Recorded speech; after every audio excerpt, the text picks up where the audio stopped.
वारीचा घेतला पावलांनी आम्हा वाळवंटी तुझी सावली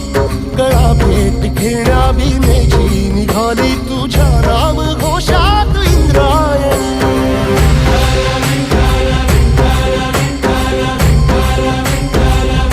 भिडे आसमंती ध्वजा वैष्णवांची उभी पंढरी आज नानावली तुझे नाव ओठी तुझे रूप ध्यानी जीवाला तुझी आस गा लागली जरी बाप साऱ्या जगाचा परी